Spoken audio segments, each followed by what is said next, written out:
रामामी तव दास दास म्हणता, माते कशाचे भय. रामा जाईन ज्या स्थळी सुख घना, होईल तेथे जय.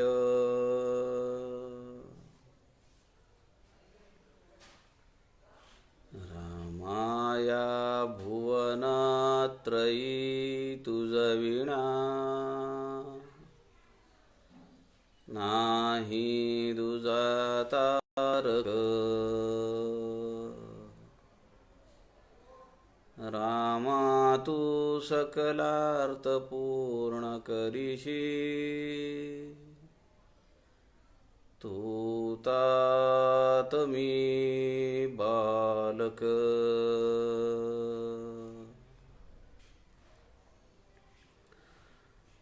शुका सारिखे पूर्ण वैराग्य ज्याचे, वसिष्ठा परी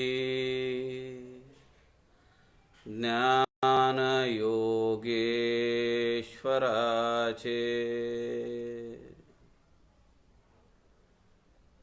कवी वाल्मिकी सारिखा मान्य ऐसा. नमस्कार माझा सद्गुरु रामदासा. जय जय रघुवीर समर्थ, सब संतन की जय.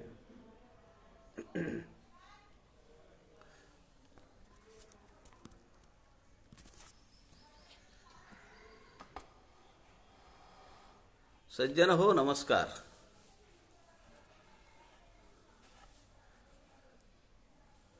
समर्थ रामदास स्वामींच्या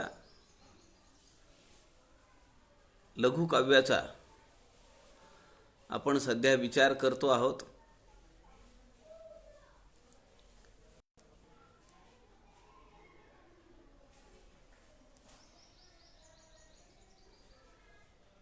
गेल्या वर्षी 10 मे पासून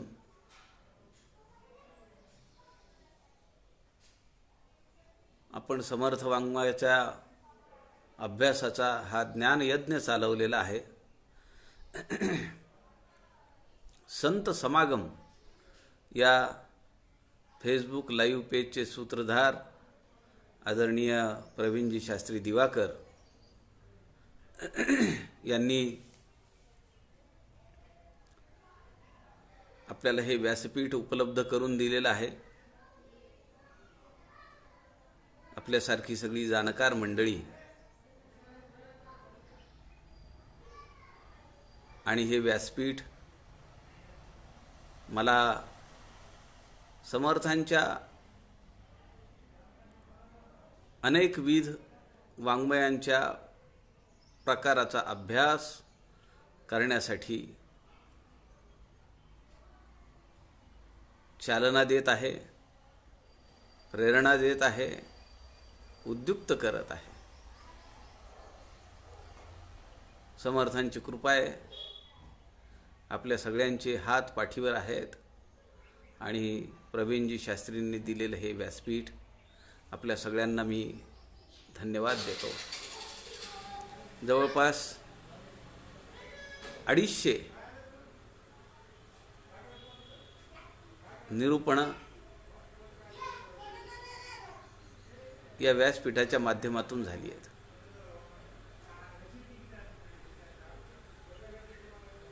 माझ्या आयुष्यात कधी वाटलं नव्हतं मला की समर्थ रामदास स्वामींच्या वाङ्मयावर एवढे दिवस आपल्याला बोलता येईल. काल आपल्याला जे प्रकरण चालू करायचं होतं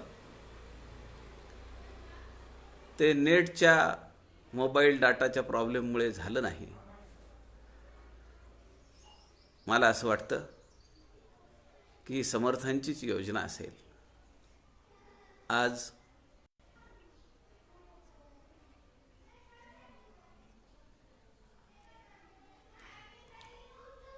मी स्वतः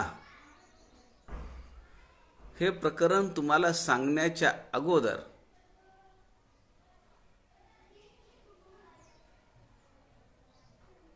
ती क्रिया केली आहे. आजपासून आपल्याला मानसपूजा प्रकरण घ्यायचं आहे. मानसपूजा नावाचं लघुकाव्य आपल्याला घ्यायचं आहे. आज मी समर्थवरती सुनील दादा चिंचोळकरांची मानसपूजा केली आहे.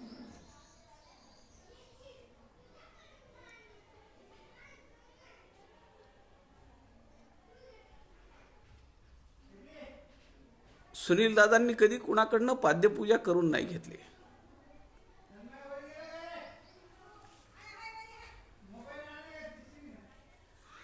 एकदा नांदेडला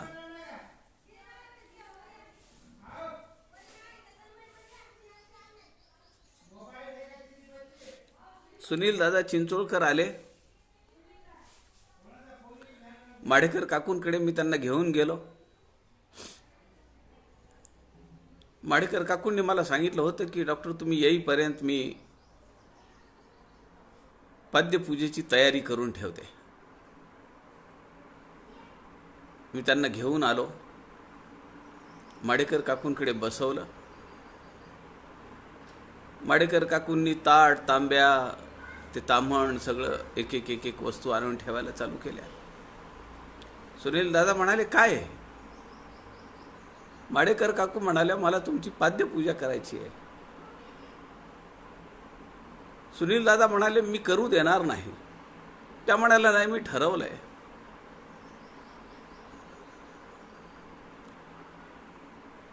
सुनील दादा म्हणाले तुम्ही जर हट्टाला पेटणार असाल तर मी आल्या पावली लाडच्या घरी निघून जाईल.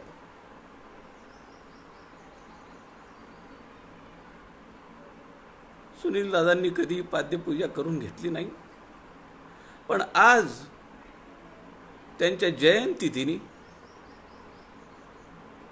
14 मार्च 1951 हा त्यांचा मनमाडला झालेला जन्मदिवस आहे.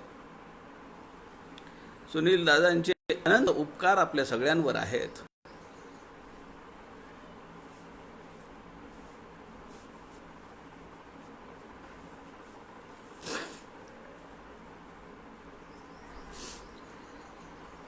त्यांच्यावर एक लेख मी लिहिला. त्या लेखाचं नाव मी दिलं होतं नानासाहेब देवांचा शतकोत्तरी पुनर्अवतार समर्थवती सुनील दादा चिंचोळकर. फार मोठे उपकार आपल्या सगळ्यांवर दादांनी करून ठेवलेले आहेत त्यांच्या अक्षर वाङ्मयातून.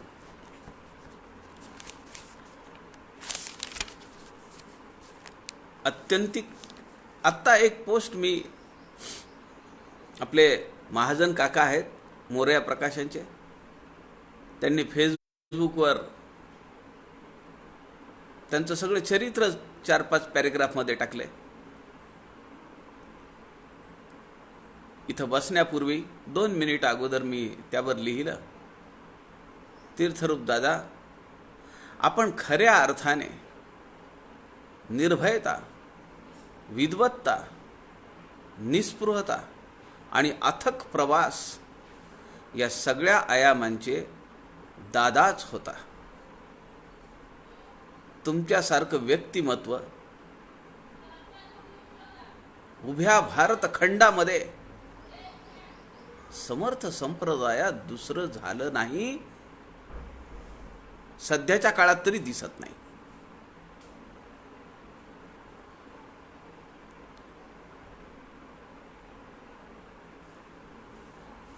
परमपूजनीय अक्का स्वामी वेलणकरांना दिलेला शब्द सुनील दादांनी शेवटच्या श्वासापर्यंत पाळला. घडीची साथ त्यांनी नाही सोडली. आपण समर्थ रामदास स्वामींच्या मानस पूजा या प्रकरणाचा विचार आज आपण सुरुवात करूया. कारण ते काही एका सत्रामध्ये होणारं हे काव्य नाही आहे.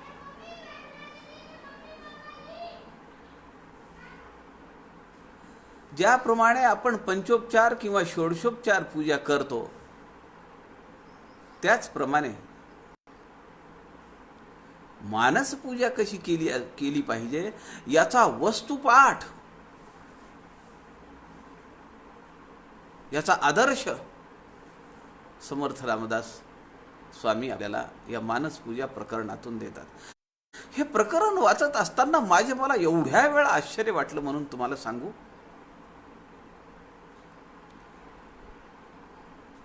एक नवीन आयाम समर्थांच्या जीवन चरित्राला या काव्यातून जोडल्या जाऊ शकतो. कुठलंही द्रव्य नाहीये, कुठलीही वस्तू नाहीये, कुठलाही पदार्थ नाहीये. सगळं मनाने कल्पना करायची, सगळे उपचार कल्पनेचे.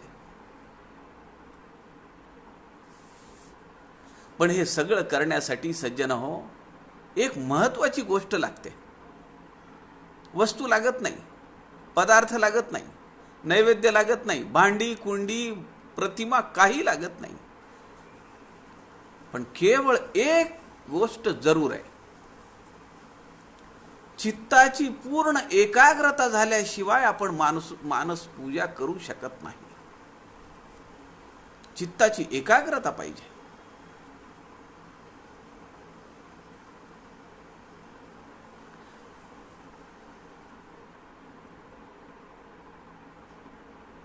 तेरा भाग आहेत मानस पूजा या प्रकरणाचे. 13 भाग आहेत. त्रयोदशाक्षरी राम मंत्र आहे. श्रीराम जय राम जय जय राम. हे 13 भाग आहेत. आणि याची खासियत काय? अजून एक खासियत, या प्रत्येक भागाची 11च कडवी आहेत. 11 11 बहु 11 काय 11 कळे चिना. किती आश्चर्य आहे.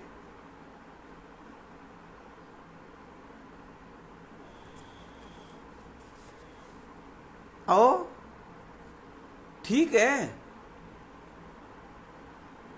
अभिषेक करायचा आहे, 7 नद्या 7 समुद्रांचं पाणी मनाने आणलेलं आहे. 56 भोगांचा नैवेद्य मनाने करायचं आहे. पण मला तुम्ही सांगा की ते स्थळ सुद्धा मनाने उभा करायचं आहे की ज्या ठिकाणी किती रम्य परिसर आहे, किती पवित्र परिसर आहे. याचं वाचन करत असताना मला कित्येक वेळा मला जागेवर आणावं लागलं, ताळ्यावर आणावं लागलं की ही मानस पूजा आहे, ही खरोखर पूजा नाहीये. समर्थांनी सांगितलेली ही मानस पूजा आहे, ही खरोखर पूजा झालेली नाहीये. एवढं समोर हुबेहूब चित्र उभं राहतं.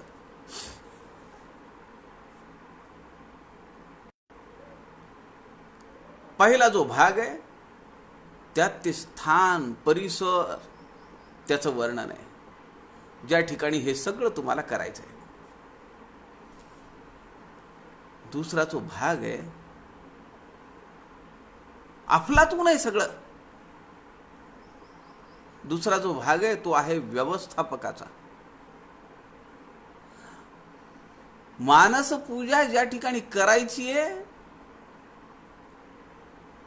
तो व्यवस्थापक कसा असला पाहिजे. एखाद्या मंडळाला, एखाद्या मंदिराला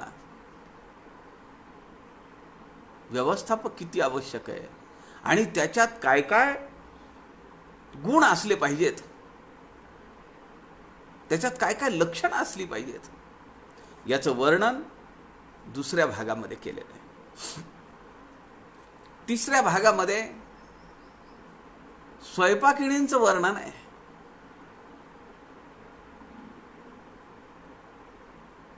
त्या किती सुगरण आहेत, त्यांच्या हाताला किती गोडवा आहे. अहो ते जेवण नाहीये, ती केवळ पदार्थ नाहीयेत, तर रोगी माणसाला ठणठणीत गोमटा करणारी औषधयुक्त पदार्थ आहेत ते. चौथ्या भागामध्ये अन्न पदार्थांचं वर्णन आहे. मी विनोदाने अनेक वेळा असं बोललेलो आहे. मी खरं तर तुमच्यापासून लपून ठेवण्यात काही अर्थ नाहीये, पण पहिल्यांदा मानस पूजा प्रकरण सगळं वाचलंय. पहिल्यांदा आयुष्यात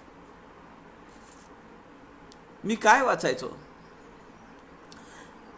यातला चौथा भाग वाचायचो अन्न पदार्थांचा.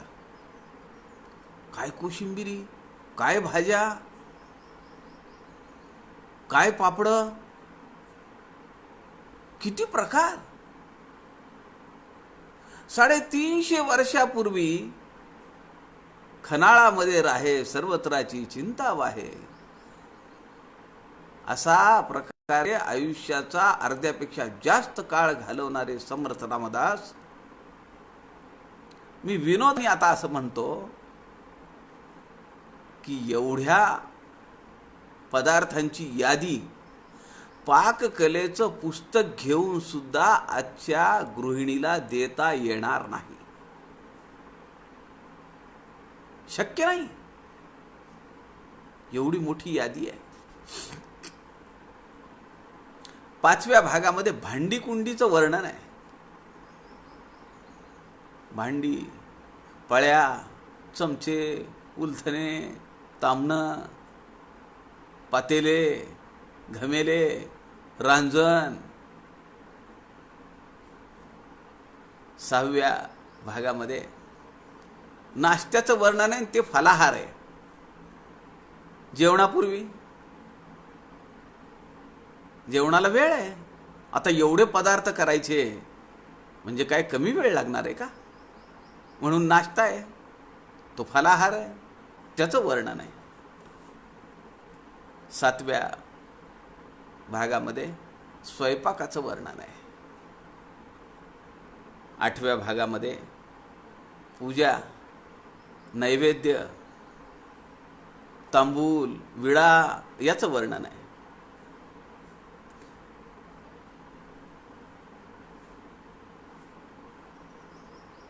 या 13 भागापैकी 9वा भाग जो आहे तर तो आहे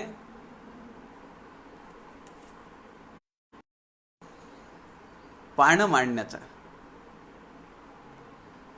जेवायला वाढणं, त्यावर केलेलं वर्णन आहे. 11, 10 आणि 11 दोन भाग भोजनासाठी वेचलेले आहेत.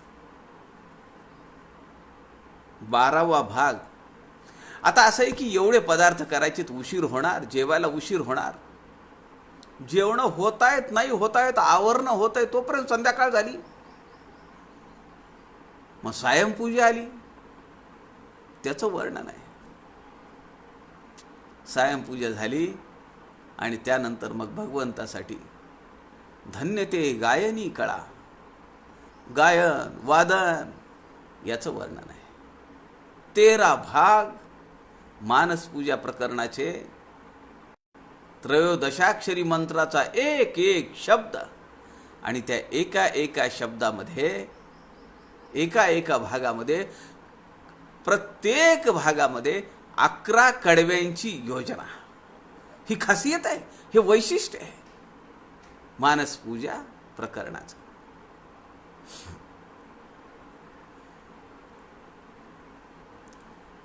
आपण मानसपूजा प्रकरणाला सुरुवात करूया.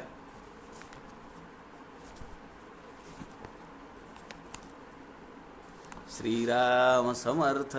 श्रीराम. पहिला भाग आहे ज्यामध्ये ज्या ठिकाणी ही पूजा होणार आहे, आणि पूजा कुणाची होणार आहे? रामाचीच. आराध्य कोण आहे? प्रभू श्री रामचंद्र. त्यांचीच पूजा होणार.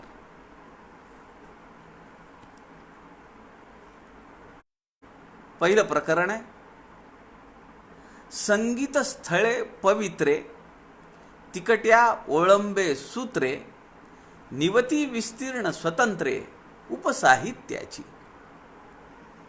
तुळशी वने वृंदावने, सुंदर सडे सम्मार्जने, ओटे रंगमाळा आसने, ठाई ठाई.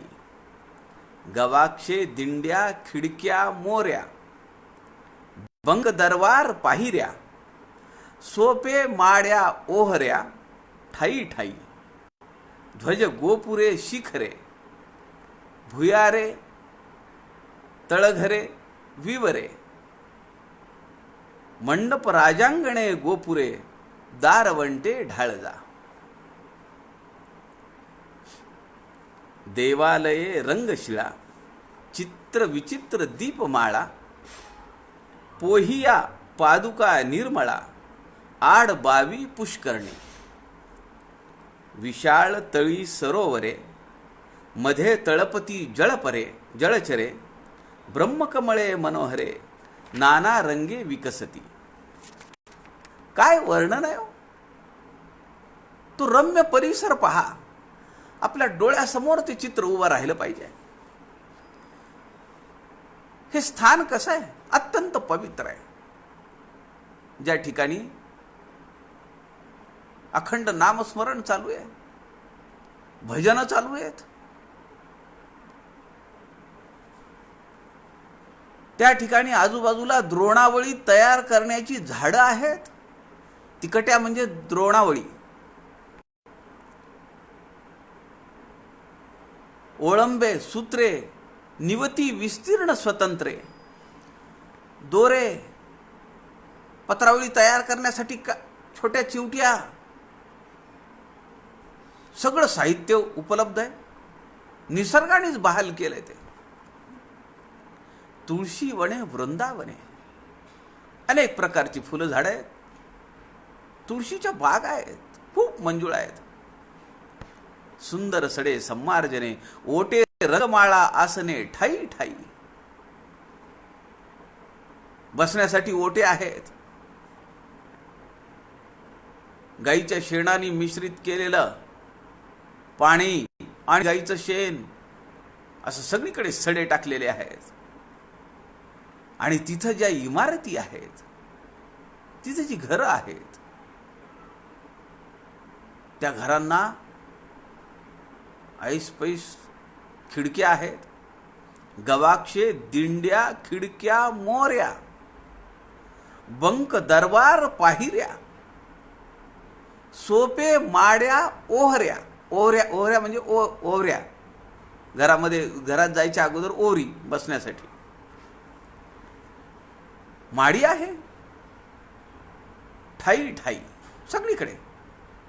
ध्वज गोपुरे शिखरे, उंच मंदिर आहेत, कळस त्यांचे उंच आहेत, त्यावर ध्वज लावलेला आहे. भुयारे तळघरे विवरे.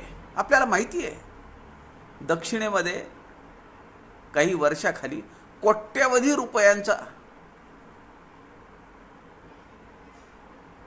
त्या मंदिराच्या खाली सोन्याची सगळी उपकरणं सापडली. काय झालं परमेश्वराला माहिती. अजूनही तिथं पहारा चालू आहे का काय झालं त्या, पण तेव्हा खूप चर्चा होती. भुयारे तळघरे विवरे.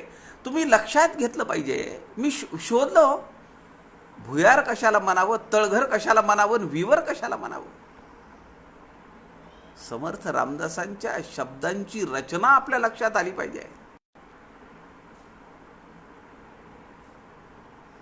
बांधून काढलेलं जे ते तळघर आहे, निसर्गदत्त निर्माण झालेलं ते भुयार आहे, आणि ऐस पैस बसता येईल असं विवर आहे.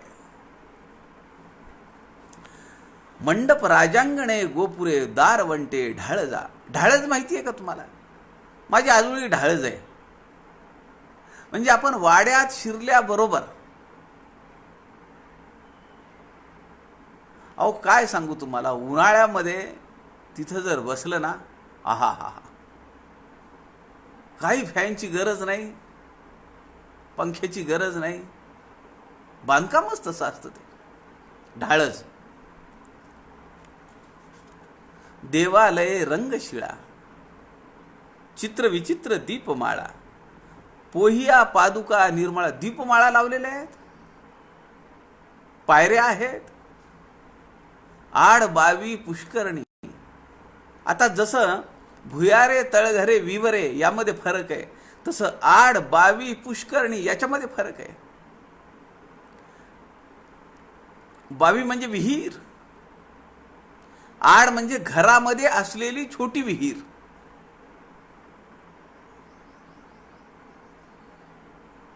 आणि पुष्करणी म्हणजे जलाशय, तलाव. विशाळ तळी सरोवरे, मध्ये तळपती जळचरे. त्यामध्ये प्राणी आहेत, मासे आहेत, कासव आहेत. ब्रह्मकमळे मनोहरे, नाना रंगे विकसती. ज्या ठिकाणी भगवंताची मानस पूजा होणार आहे तिथलं वर्णन समर्थ रामदास स्वामी करतायत. गोमुखे पाट कालवे, त्या तळ्यांमधून ते पाणी आणलेलं आहे, गोमुखांमधून ते पाणी ठेवलेलं आहे. लोकांना वाटलं पाहिजे आपण पवित्र जल घेत आहोत. गोमुखे पाट कालवे, साधुनी बांधुनी आणावे, स्थळोस्थळी खेळवावे. नळ टाकी कारंजी. टाकी पाण्याची टाकी आहे, नळ पाणी वाहून नेण्यासाठी पाईप आहे, आणि कारंजी त्याच्या पहिल्या चरणामध्ये त्याचा शब्द आहे, स्थळोस्थळी खेळवावे. आपल्याला कल्पना नसेल, जे पाणी कोंडून ठेवलेलं असतं, बंद अवस्थेत असतं, किंवा कारखान्यांमधून जे बाहेर लिक्विड वेस्ट बाहेर पडलेलं असतं, ते पिण्यासाठी तर घातकच आहे, पण जमिनीसाठी सुद्धा ते पाणी घातक आहे. तुम्हाला दिसेल ते पाणी आहे, पण त्यातलं ऑक्सिजनचं प्रमाण कमी असतं. म्हणून शास्त्रामध्ये किंवा जेव्हा जीवन प्राधिकरणचे लोक येतात, प्रदूषण नियामक मंडळ, पोल्युशन कंट्रोल बोर्ड, ते येऊन तपासतात पाणी, तर त्यामध्ये BOD आणि COD हे दोन घटक महत्त्वाचे आहेत. बायोलॉजिकल ऑक्सिजन डिमांड आणि केमिकल ऑक्सिजन डिमांड. मग त्यामध्ये बाकी क्षार किती आहेत, फॉस्फरस किती आहे, वगैरे वगैरे ते सगळे आहे, पण त्यामध्ये BOD आणि COD हे महत्त्वाचे घटक आहेत. पाणी पाण्यासारखं दिसेल तुम्हाला, पण त्यात ऑक्सिजन नाहीये, झाडं कशी जगतील? जमिनीचा पोत खराब करतं असं पाणी, ज्यामध्ये केमिकल्स जास्त आहेत. म्हणून त्याला ते बायोलॉजिकल ऑक्सिजन डिमांड आणि chemical oxygen demand, BOD and COD असं म्हणतात. म्हणून ते काय असतं माहिती आहे का, लिक्विड वेस्ट ज्या ठिकाणी जमा होतं, ज्या टँकमध्ये, तिथं कारंजे लावलेले असतात. कारण काय, ते कारंजामधून पाणी हवेमध्ये जातं, उडतं, आणि हवेतला ऑक्सिजन ते शोषून घेतं आणि आपली ऑक्सिजनची लेवल बरोबर करतं. 350 वर्षापूर्वी प्रदूषणाचा नियम पाण्याचा सांगणारे समर्थ रामदास एकमेव संत आहेत. आहे का नाही वेगळा अजून एक आयाम? किती आयाम सापडतील हो समर्थांचं व्यक्तिमत्व लावण्यासाठी, आपल्याला पाहण्यासाठी. आचार्य किशोरजी व्यास म्हणाले, त्याचं स्मरण मी पुन्हा देतो, 5000 वर्षात असं व्यक्तिमत्व झालेलं नाही आहे. वेद व्यासांच्या नंतर जर अनेकविध विषयांना स्पर्श जर कुणी केला असेल, तर ते केवळ समर्थ रामदास स्वामी आहेत. नाही तर पाणी आणून खेळवावं कशासाठी म्हणले असते समर्थ? कारण पुढे समर्थ म्हणतात, नळ टाकी कारंजी. टाक्यांमध्ये ठेवलेलं पाणी आपण पाहतो आहो, आपण घागरीमध्ये 2-4 दिवस आपल्या कळशीमध्ये ठेवलेलं पाणी 2-4 दिवसानंतर त्याला एक वेगळा वास येतो. पाणी शुद्धच आहे, पण ऑक्सिजन डिमांड कमी जास्त झालेली आहे, म्हणून ते पाणी खेळवलं पाहिजे. पुष्प वाटिका वृक्ष बने. काय परिसर आहे तो, किती रम्य परिसर आहे. पुष्प वाटिका वृक्ष बने. पुष्प वाटिकामध्ये छोटी छोटी झाडं आहेत, पुढे वृक्ष आहेत, मोठे झाड आहेत, आणि त्या वृक्षांची वन आहेत. टप्प्याटप्प्याने समर्थ आम्हाला सांगतायत सगळं. पुष्प वाटिका वृक्ष बने, नाना प्रकारीची धने, पक्षी श्वापदे गोधने ठाई ठाई. गायी आहेत, अनेक प्रकारचे पक्षी आहेत. तुम्हाला खोटं वाटेल,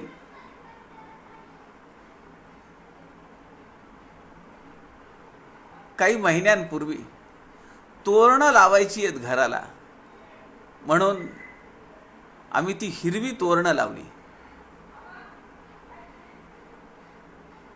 हिरवे पानं, हिरवी फूल, असं ते काहीतरी असं ते होतं, ते सगळं ते लावलं.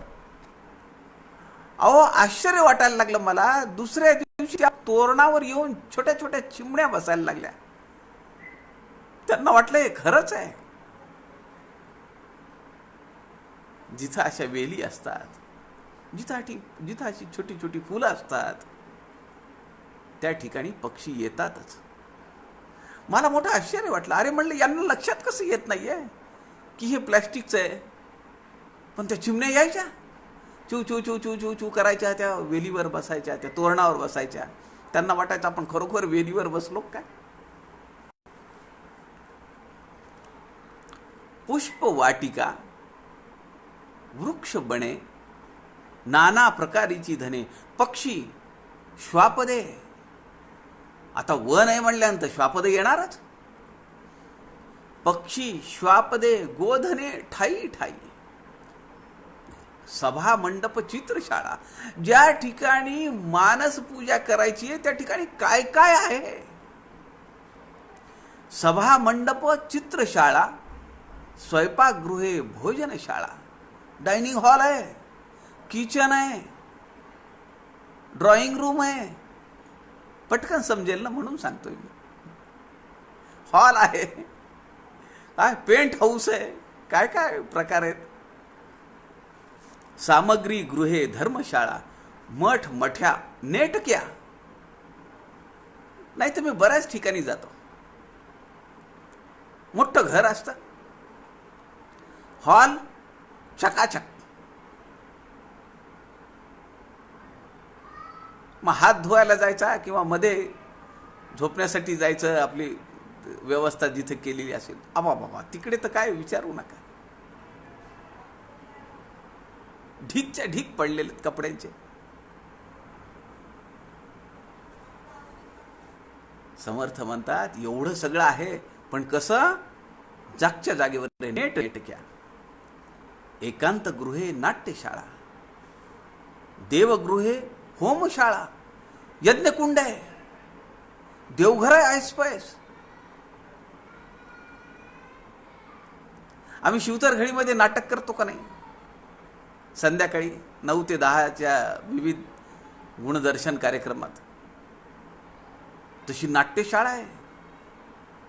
नाना गृहे नाना शाळा नाना प्रकारी, ऐसी स्थळे परोपरी, नाना युक्ती कळा कुसरी, निकाम बुद्धी जो करी तो धन्य साधू.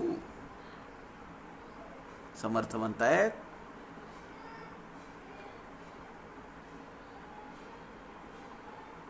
असं हे सगळं वातावरण निर्मिती ज्यांनी केली आहे, ज्यांनी हे सगळं उभारलंय, आणि कसली अपेक्षा नाहीये, निकाम, धन्य तो साधू.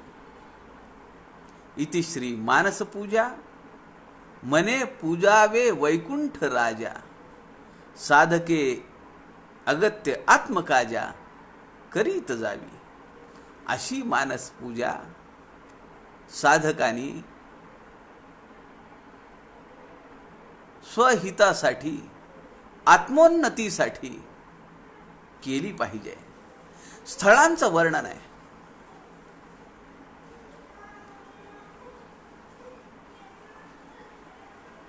एक आपल्या डोळ्यासमोर चित्र आणलं पाहिजे की ज्या ठिकाणी भगवंताची मानस पूजा करायची आहे त्या ठिकाणी काय काय आहे. किती रम्य परिसर आहे हा. पुढे दुसरा जो भाग आहे तो आहे व्यवस्थापक.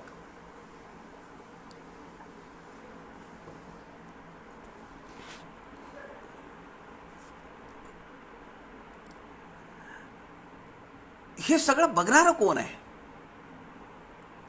झाडांना बरोबर पाणी घातलं पाहिजे, रंगरंगोटी केली पाहिजे, साफसफाई केली पाहिजे. ह्याला माणसं आहेत ना. मग यांच्यावर लक्ष ठेवणारा माणूस कोण आहे? तो व्यवस्थापक आहे. आता हा व्यवस्थापक कसा असला पाहिजे, त्याच्या अंगी काय काय गुण असले पाहिजेत, हे सगळं आपल्याला लक्षात आलं पाहिजे या दुसऱ्या भागातून. श्रीराम समर्थ. श्रीराम. आता पारिपत्य ऐकावे, उत्तम गुणाचे आघवे, जयास देखता मानवे विश्वलोक. धीर, उदार, सुंदर, दक्ष, व्युत्पन्न, चतुर, सकळ प्रयत्नी, तत्पर, अत्यादरे, दूरदृष्टी, दीर्घ प्रयत्नी, समय प्रसंग जाणे चिन्ही, नासला फड नेटके वचनी, बोलवण करीती, जाणती दुसऱ्याचे अंतर, सावधानता निरंतर, नेमस्त न्यायाचे उत्तर बाष्कळ नाही. काय वर्णन आहे त्या व्यवस्थापकाचं. कसा असला पाहिजे व्यवस्थापक. यापुढे घळीमध्ये जाण्यासाठी आपण जेव्हा व्यवस्थापक म्हणून तयार होऊ तेव्हा आपण मानस पूजेतलं दुसरं प्रकरण वाचून तिथं जायला पाहिजे. तर खरी समर्थांची पूजा केल्यासारखी होईल, खरी समर्थांची सेवा केल्यासारखी होईल. आता पारिपत्य ऐकावे, उत्तम गुणाचे आघवे, जयास देखता मानवे विश्वलोक. कुणीही तिथं जाओ तो निराश नाही होणार. त्या व्यवस्थापकाला पाहिलं, त्याच्यासोबत बोलला, तो आनंदितच होईल. हिडीस फिडीस नाहीये. कसा आहे तो? धीर, उदार, सुंदर, दक्ष, व्युत्पन्न, चतुर, सावध आहे, अभ्यासू आहे, चातुर्यता त्याच्या अंगी आहे. कुणी काही बोललं तरी पटकन रिॲक्ट होत नाहीये. धीर आहे, उदार आहे, दिसायला नीटनेटका आहे. सकळ प्रयत्नी, तत्पर, अत्यादरे, दूरदृष्टी, दीर्घ प्रयत्नी, समय प्रसंग जाणे चिन्ही, नासला फळ नेटके वचनी, बोलवण करीती. काही वेळा होईल असं.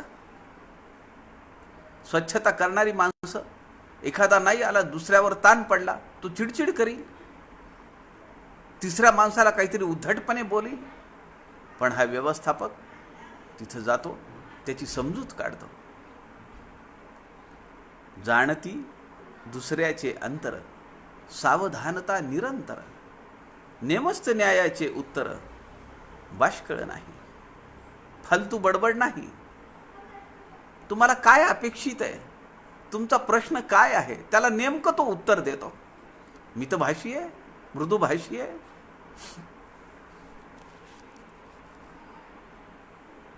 मी 3-4 वर्ष शिवथर घळीमध्ये व्यवस्थापक म्हणून गेलो. मला हे प्रकरण वाचत असताना काही प्रसंग माझ्या डोळ्यासमोर उभे राहिले. एक पुजारी होते, 63 माणूस. काय माहिती नाही, ही 2015ची गोष्ट असेल साधारण. हो, 2015 बरोबर. त्या वर्षीच आमचे ग्राहक तीर्थ बिंदू माधव जोशी गेले, 10 मे 2015ला. तर तेव्हा मी फेब्रुवारीमध्ये मी व्यवस्थापक म्हणून शिवथर घळीत होतो. त्यांना ICUमध्ये दीनानाथ रुग्णालयात ॲडमिट केलेलं होतं. मी काउंटरला बसलेलो होतो, दुपारची वेळ होती. एक गृहस्थ आले, एक मुलगी होती सोबत. आले, चप्पल बूट काढून ठेवले सगळे स्टँडवर. काय आहे, तिथं 2-2 बोर्ड आहेत, मोठं स्टँड आहे. त्या स्टँडवर काही चप्पल बूट आहेत, तरीही लोक खालच्या पायरीवर चप्पला सोडतात, वर आल्यानंतर इस्ततः कुठेही चप्पल सोडतात. आत्ता आपल्या काटेबाई होत्या, सौ लोचन काटे, मी पाहिलेले, त्या सांगायच्या त्या स्टँडवर चप्पल बूट सोडा, सॅनिटायझरनी हात स्वच्छ करा, रजिस्टरमध्ये नोंद करा, एक नाव लिहून किती जण तुमच्या सोबत आहेत त्याची नोंद करा, गावाचं नाव लिहा, फोन नंबर टाका. अशा सूचना कायम द्याव्या लागतात, बोर्ड लिहिलेले असताना देखील. मी 2015ची गोष्ट तुम्हाला सांगत होतो. ते गृहस्थ आले, घळीमध्ये गेले,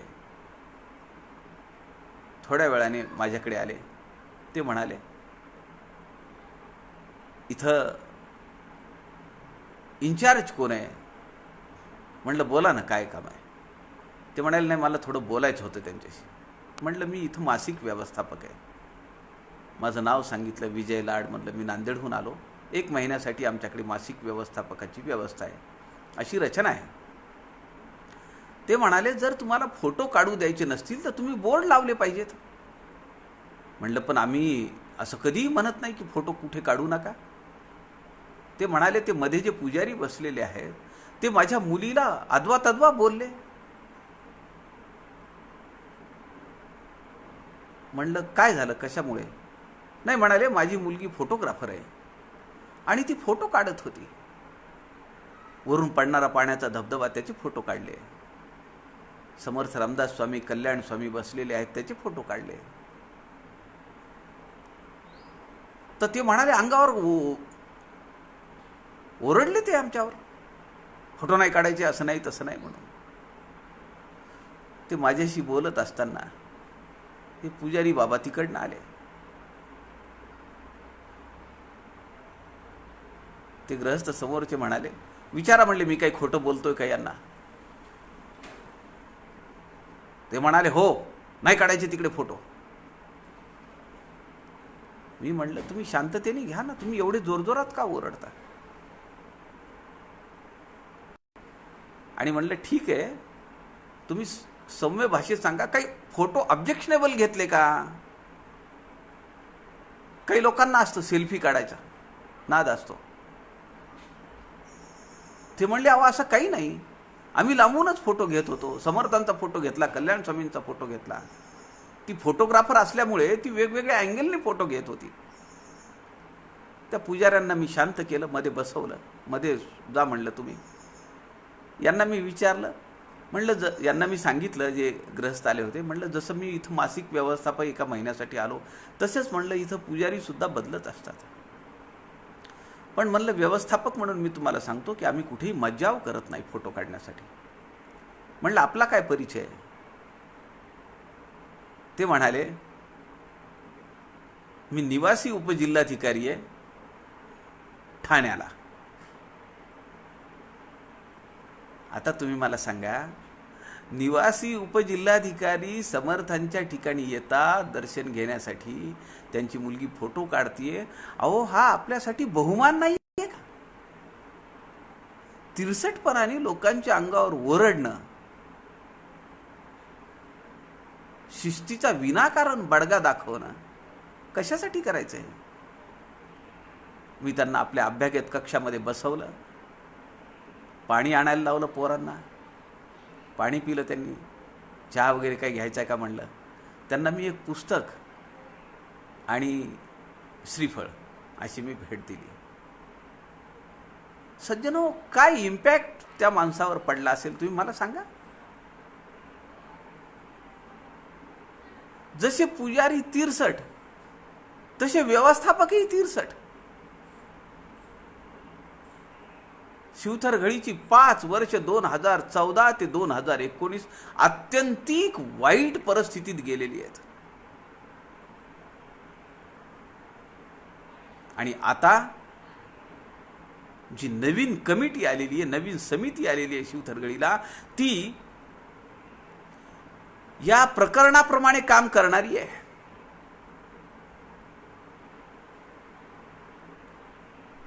मी दासबोध जयंती उत्सवासाठी होतो. जयंती उत्सव संपला 21 तारखेला. 22 तारखेला या समितीतले विश्वस्त हातात झाडू खराटे घेऊन गजानन मंडपाची साफसफाई करत होते. काय चित्र बदललंय. मला खूप आनंद वाटला.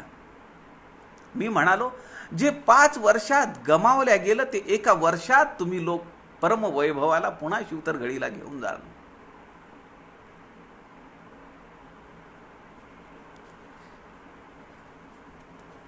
अनेक प्रसंग आहेत. व्यवस्थापक जर चांगला नसेल तर फार बेकार इम्प्रेशन, एक वेगळा चुकीचा संदेश समाजामध्ये जातो.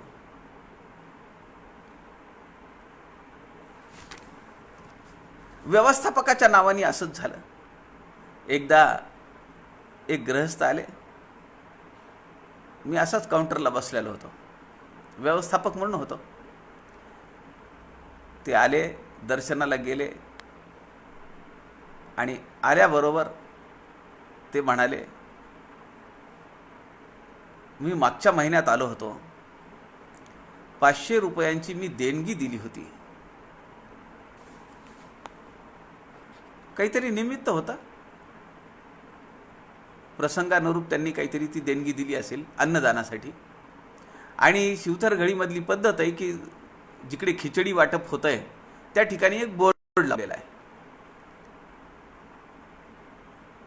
आजचे देणगीदार, अन्नदानाचे खिचडीचे देणगीदार असे ते नाव लिहितो आपण.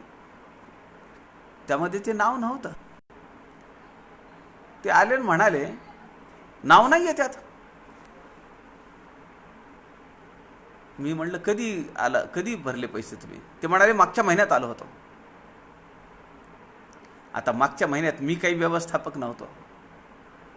तिथली पद्धत अशी आहे की आपण 500 रुपयाची देणगी घेतली आणि जर समोरच्या देणगीदारांनी जर सांगितलं या या तिथीला या निमित्त आमचं अन्नदान करायचं आहे, तर आपण ते मोठ्या कॅलेंडरवर लिहितो, एका वेगळ्या रजिस्टरमध्ये त्याची नोंद करतो आणि त्या कॅलेंडरवर जे लिहिलेलं नाव असतं तो व्यवस्थापक कधी येईल. कुणी 6 महिन्यांनी करतं, कुणी 8 महिन्यांनी करतं, कुणी वर्षांनी करतं. मग ते नाव कॅलेंडरवर लिहिलेलं असल्यामुळे त्या बोर्डावर लिहिता येतं. पण कॅलेंडरवर जर नाव लिहिलेलं नसेल तर बोर्डावर जाणार नाही. ते म्हणाले, ही नावं कुणी लिहिली आहेत? म्हटलं, मी लिहिली. ते म्हणाले, मग माझं का नाव नाही आहे? तेव्हा जे तिथं व्यवस्थापक म्हणून परमनंट व्यवस्थापक, महाव्यवस्थापक समजायचे ते स्वतःला, ते महाव्यवस्थापक हे सगळा संवाद ऐकून भुरकन निघून गेले मध्ये. व्यवस्थापक कसा असला पाहिजे? समर्थ काय सांगतायत आपल्याला? नासला फड नेटके वचनी बोलो न करीती. काही चुकलं असेल, काही अडचण झाली असेल, काही बिघडलं असेल, ते समजावून ते सुरळीतपणा करणं हे व्यवस्थापकाचं काम आहे. पण हे जे महाव्यवस्थापक होते त्यांनी ते ऐकलं आणि ते भुरकन निघून गेले. मी म्हणलं 1 मिनिट, काहीतरी गडबड होतीये. रजिस्टर काढलं, त्यांना मी सगळी कल्पना दिली. मी या तारखेपासून 1 तारखेपासून आलो आहे. तुम्ही मागच्या महिन्यात आला होता तेव्हा 500 रुपये भरले होते. पण अनावधानाने आमच्या मागच्या व्यवस्थापकांकडनं बोर्ड इथं कॅलेंडरवर नाव यायचं राहून गेलं. पण तुमची पावती झालेली आहे, तुम्हाला ओरिजिनल पावती दिलेली आहे.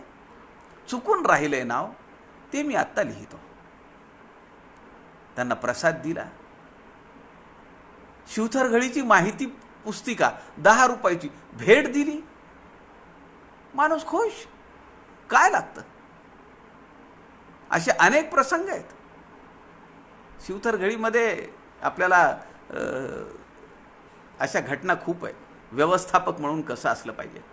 पुढे समर्थ म्हणतायत, पवित्र वासनेचे उदास, केवळ भगवंताचे दास, सारासार विचारे वास हृदयी कोण, अगाध अव्यग्र धारणा, मिळवणी जाती राजकारणा, कार्यभागाची विचारणा, यथायोग्य योजिती, न्यायनीती मर्यादेचा, स्नान संध्या पवित्रतेचा, सत्यवादी बहुतांचा अन्याय क्षमित, चुकणे विसरणे असेना, मत्सर पैशून्य दिसेना, कोप क्षणिक असेना, निरंतर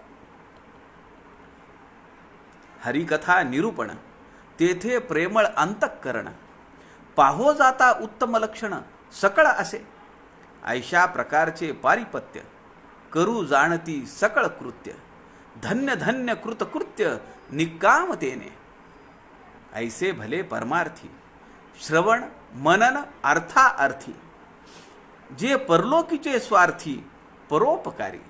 इति श्री मानसपूजा, मने पूजावा वैकुंठ राजा, साधके अगत्य आत्मकाजा, करीत जावी. सज्जनो, या 11 ओव्यांमध्ये प्रत्येक ओवीला एक एक प्रसंग शिवतर घडीत घडलेला मी पाहिलेला आहे. प्रत्येक ओवीला पवित्र वासनेचे उदास, केवळ भगवंताचे दास. काही लोकांना असं वाटतं की आपल्याला घरी टाइमपास होत नाहीये, कंटाळा आलाय, म्हणून ते तिथंच व्यवस्थापक म्हणून जातात. दास्यत्व भाव पत्करून तिथं जायला पाहिजे. पडेल ते काम मी करीन, मी व्यवस्थापक म्हणून नाही.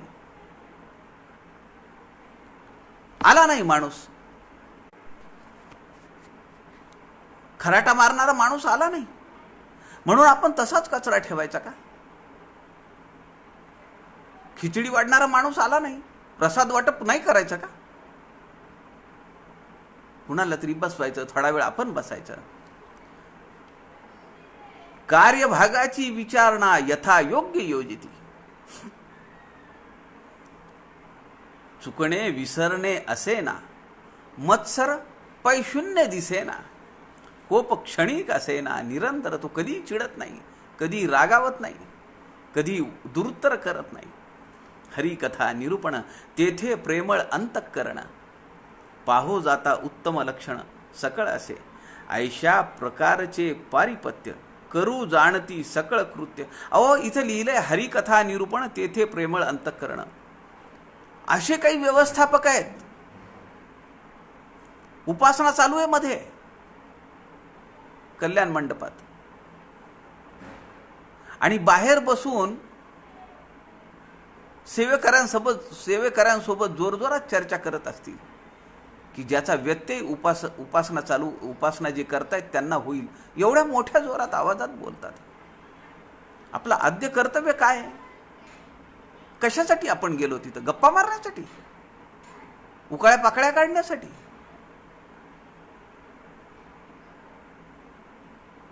मी पाहिलेलं आहे.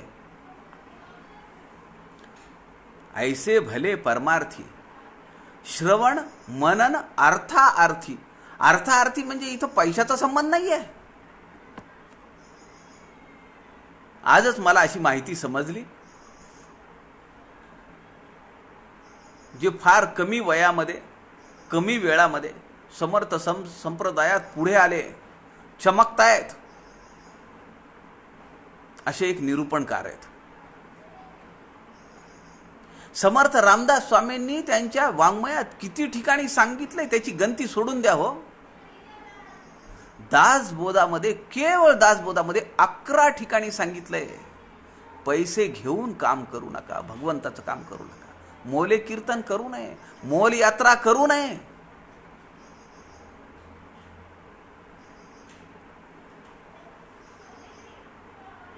तुम्हाला कल्पना आहे? माहिती नाही मला. 2000 रुपये शुल्क आहे.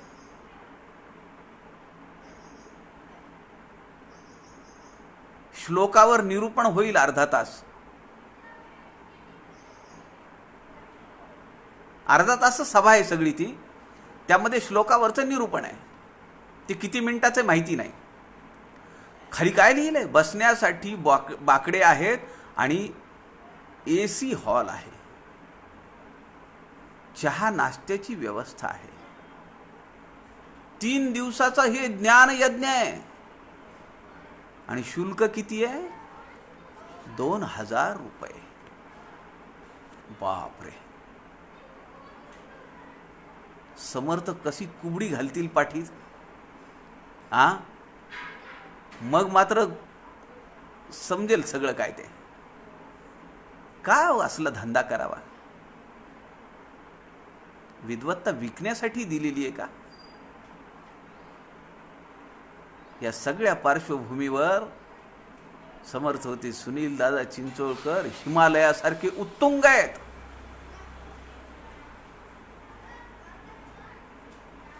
त्यांच्या जवळही असली चमकुगिरी करणारे फिरकू शकत नाहीत. तुम्हाला पटणार नाही, माझे शब्द जरा हार्श आहेत, कठीण वाटतील, पण असं नाही हो चालत अध्यात्मात. मग धंदाच करायचा आहे तर बाकीची व्यवसाय करा ना.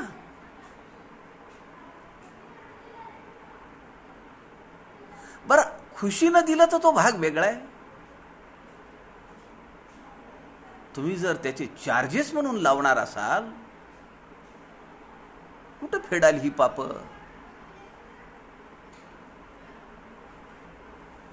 ऐसे भले परमार्थी. खोटं बोलत नाहीये मी. पुढच्या महिन्यात काहीतरी हा कार्यक्रम आहे ठाण्याला. 3 दिवस, 2000 शुल्क, AC हॉल, बसण्यासाठी बाकडे, चहा नाश्ता, अर्धा तास निरूपण. अरे काय चाललंय? कलंक आहे संप्रदायाला.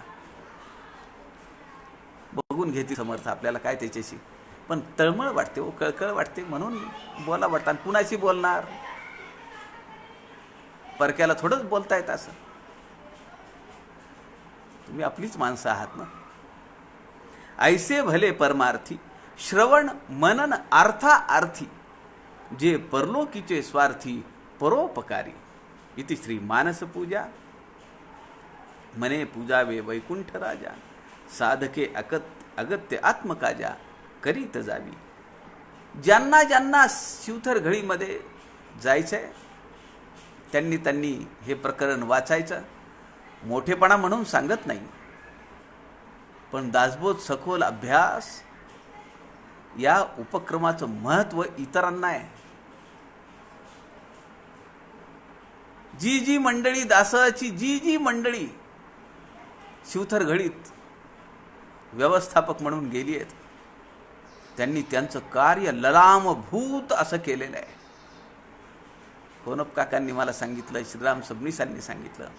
ते म्हणाले, डॉक्टर, तुमच्याकडची जी माणसं येतात ती अत्यंत मॅच्युअर्ड आहेत. अहो म्हणलं, ती तयारच केली आहेत अक्का स्वामींनी आमच्या तशी. तो काही 6 महिन्याचा कोर्स आहे का वर्षाचा कोर्स आहे?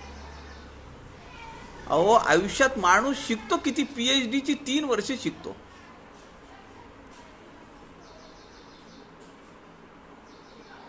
तीन वर्षे शिकतो, 5 वर्षे शिकतो, ग्रॅज्युएशन, पोस्ट ग्रॅज्युएशन, PhD, आयुष्यभर बसून खातो. आमचा अभ्यास किती आहे?